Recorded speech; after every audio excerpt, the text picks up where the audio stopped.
Hi there, everybody, and welcome to the Growth Execution Podcast. We are here every week to talk with entrepreneurs, business leaders, people who are going to help you to launch, build, and grow your business. Delighted to be joined this week by Robbie Samuels, multiple author of a couple of books, and Robbie, we're going to talk about those as well. Great to have you here. Thanks so much for making time. Pleasure. So listen, one of the things that our listeners always want to know is why? Why have you come to this point? What's been the real driver behind your success to date?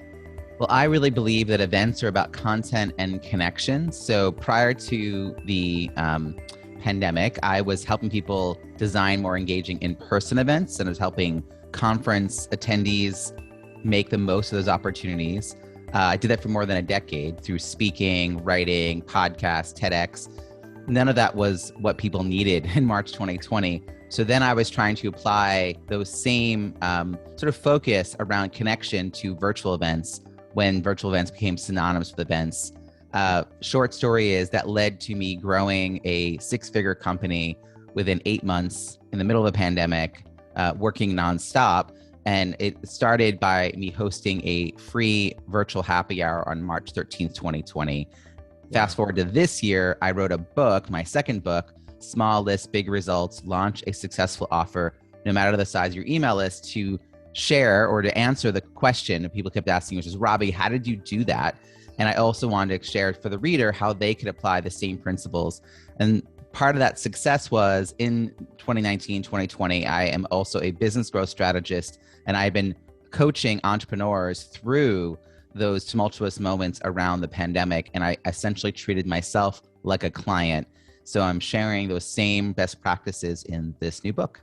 Brilliant. Listen, so many questions, and I'm hoping I can remember them all, and we're going to get to them all. Go for it. But first of all, just thinking about that transition from when all everybody really knew was external events, going up, shaking hands with everybody, breathing all over them, all that sort of stuff, to suddenly completely locked down. How did you start to really to enable the same kind of connections to be made virtually when people were so used to doing it in person? Right back when events were just called events and we didn't have to say in-person events as a qualifier. Oh yeah, I remember them. Yeah. Well, I really tried to show up and add value. That became my mantra. March 9th, I accepted what was happening. I saw the news, I accepted it. I was really stuck. I didn't know how to respond. Fortunately, March 11th, I was meeting with my peer mastermind group. They kicked me in the butt a little bit, helped me realize that networking wasn't something I only did in person. I had built a global network in the last 5 years. So why don't I share something about that? And my mantra became show up and add value, show up and add value. And so on Thursday, the 12th of March, 2020, I wrote 9 ways to network in a pandemic. On the 13th, I chose one of those and I hosted my first ever virtual happy hour, which became the weekly No More Bad Zoom virtual happy hour. Folks can check that out at nomorebadzoom.com. I'm still hosting it now, 21 months later. Wow. While I don't charge for that event, it absolutely led to multiple new revenue streams. And I honestly, to answer the question, I didn't know. In March, I didn't know, because the only way I had ever seen virtual done was really that bad webinar format of 45 minutes of death by PowerPoint, followed by ineffectual Q&A, no one moderating chat. So I knew that wasn't going to work. Over many weeks, because I was hosting at such a rapid rate, and then other people started asking me to host their stuff and asking me to pick my brain and coffee chats, I started to better understand what people needed help with. May, I launched my first pilot of a 4-week program to help people train around online facilitation and virtual event design, which I announced in April. So 1 month after the pandemic, I announced a pilot. That quick turnaround was very much because I was in the middle of trying to get my own clients to do the same thing. Yeah. So really, I listened and I paid attention and I learned that tech, we should not be trying to replicate what we did in person. There were a lot of constraints to how we met in person. We had to all fly to one location. Because we'd all fly, we therefore had to have all the content happen within just a matter of a few days. I've been to conferences, an annual conference that had 42 or 43 concurrent sessions. No one's going to tell me that's a good idea, right? Where like you have to run from a mile between rooms in between. You literally 20 minutes to get from. No one's going to say that's the best practice, but that's what we lived with. So going online doesn't mean taking that model and doing exactly the same thing. It's about reimagining using and leveraging all the tools available to us, both the digital tools that we have, but also even giving people the opportunity to like write with pen and paper while you're meeting with them online. So I just think it's about creativity. It's about purpose-first design, understanding what outcomes you're aiming for, and then using the tools that will help you achieve that outcome.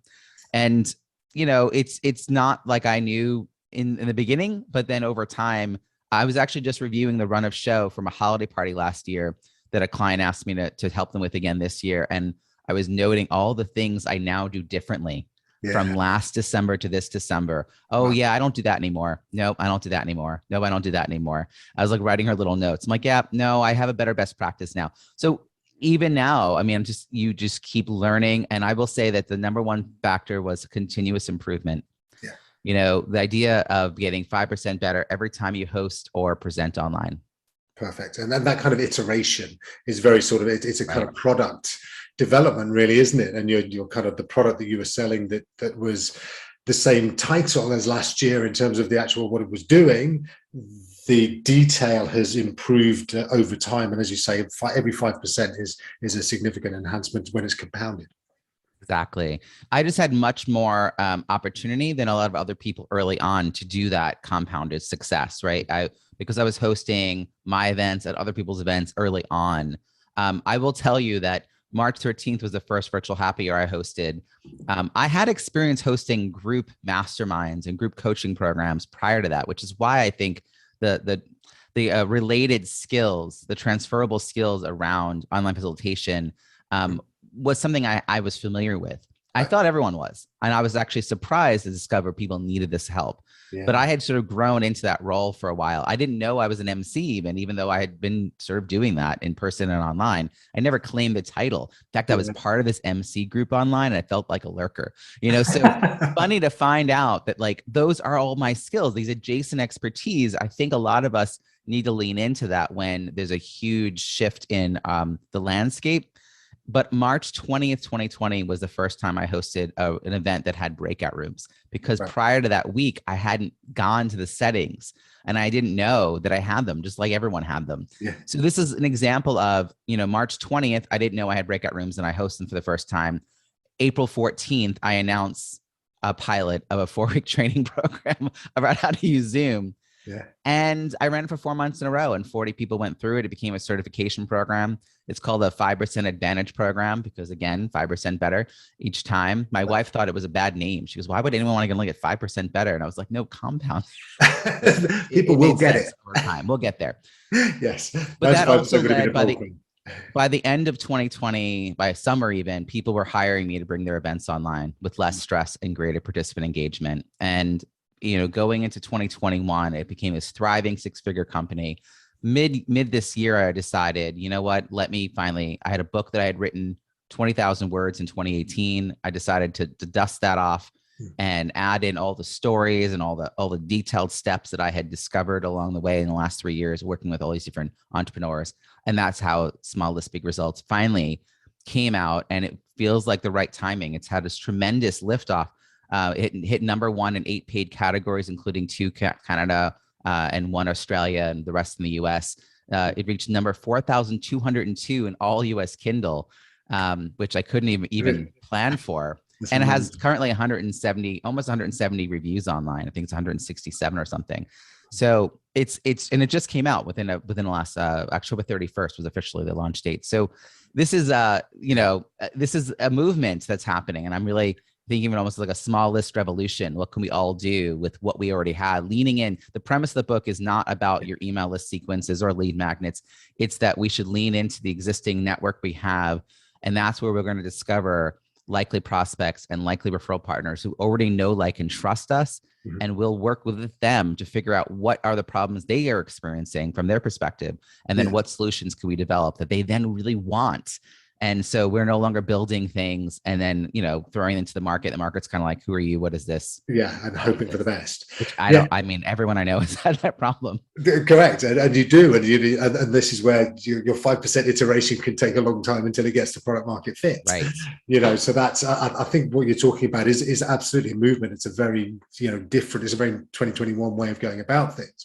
And there's this notion of 1,000 true fans. Right. And, if you can get to those 1,000 people and really deliver for them and make sure that they are super happy. They'll buy your stuff, whatever it is, almost.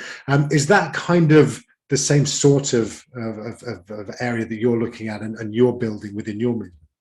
Similar. I love this concept because I think it gives us something to aim for. But I think even before we get to that number, we can be testing out products and services and ideas one-on-one, whatever it is. I'm not tied to what medium you're offering. It doesn't have to be a course, for instance. I think a lot of people are like all into courses right now and they think they're evergreen. And yeah, okay, we'll move on to that. But what I do think is that you have a much bigger network than you have an email list. You know, for most of us, that is true. And I think if not all of us, why are we only focusing on, I mean, I know people with 2 people on their email list, 20 people, 250 people, 2,000 people, no matter what, they think it's small, right? No matter what number it is, they're always comparing themselves to somebody else. You have 5,000 people, it's small. That's so right? true. Yeah, you're always thinking 100,000. It's small. Yeah, someone's got 100,000. Somebody has 100,000. Right. So work with that. Try to make that as an engaged list, as a relevant list as you can. But in the meantime, go to your existing network. And in the book, I have this wake up your network process where you pull a list together. It could be from LinkedIn, which is really easy to download. It could be from Instagram or Facebook, right? Or it could be your phone contacts, which you probably don't realize how many phone contacts you have from dozens of years ago. It's basically going through that to identify people who would remember your name and you'd be happy to hear from them out of the blue. And then prioritizing them based on their connection to you, their influence in the world, and their interest in whatever it is you would be talking about. And from there, categorizing them as either the likely prospect or a referral partner, maybe even a fellow expert. Finding, in the end, 20 to 30 people that you're going to talk to in the next 6 to 12 weeks, 2/3 of whom are prospects, and having conversations, not to pitch your idea. We're not pitching yet, but to just listen to what their problems are within a certain area and record it. And there's a way to enable transcription for free in Zoom.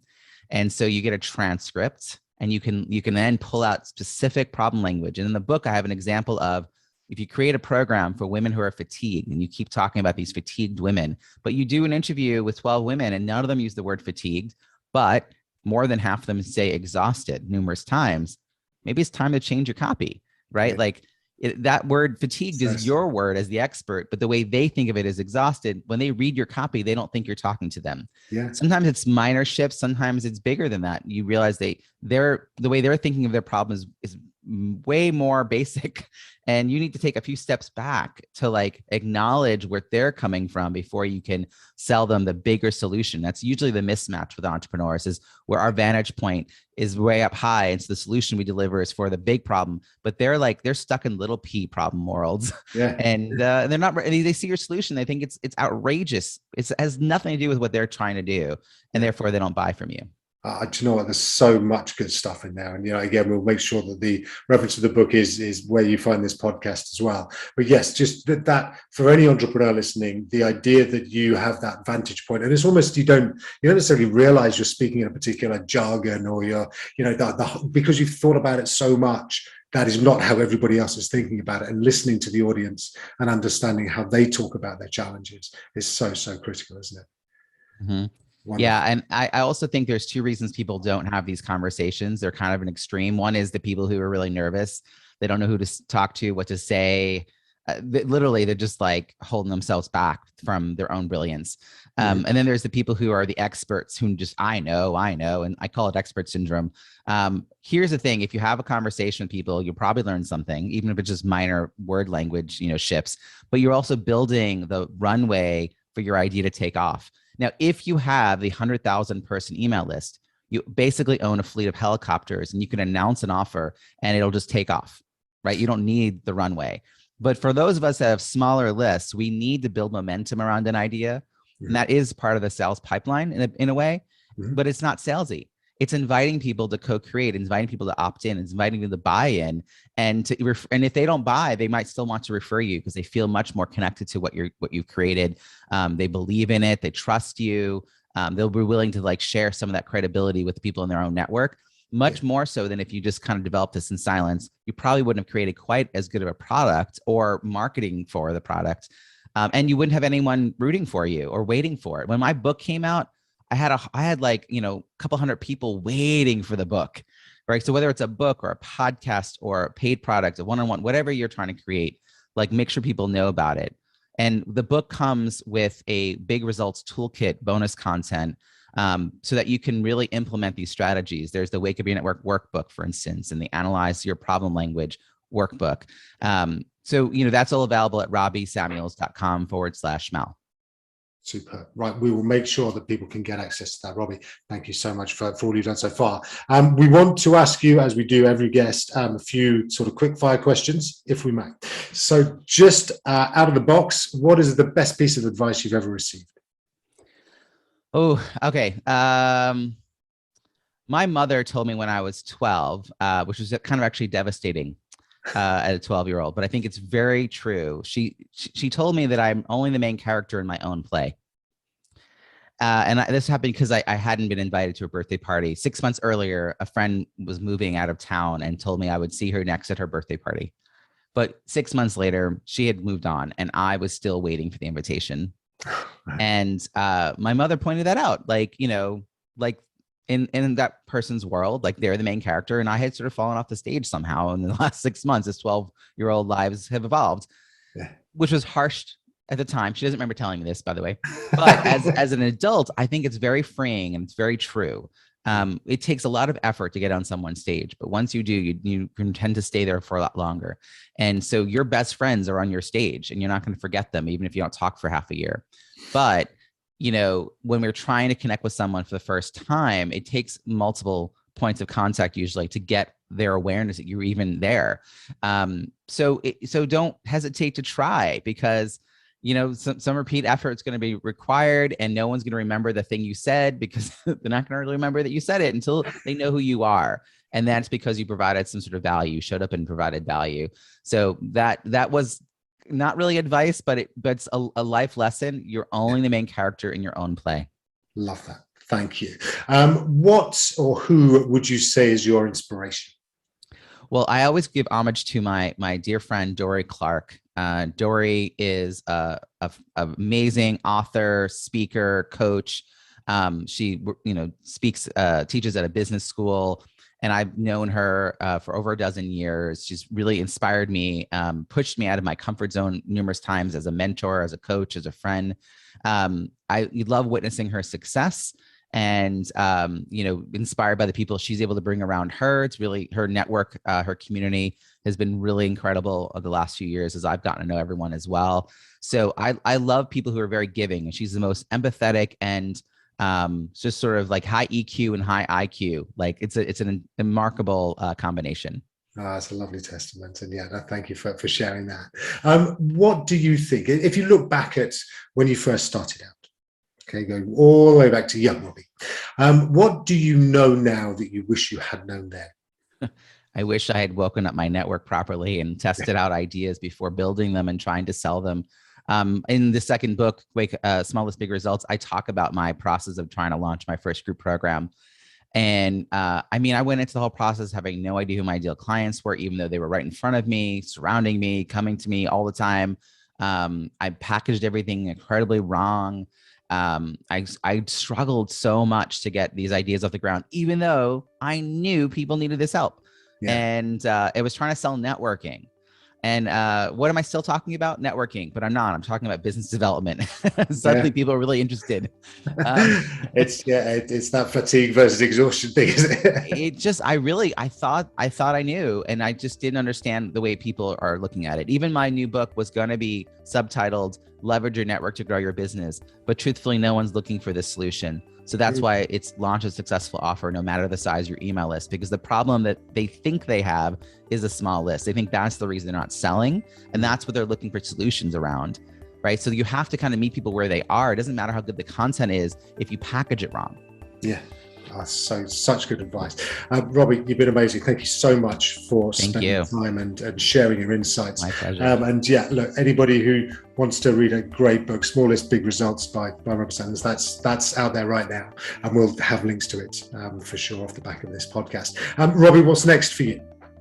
Well, I'm launched a year-long program, the Wake Up Your Network program, and a few people signed up for that. And now I'm creating a 12 weeks to your irresistible offer for next year as well.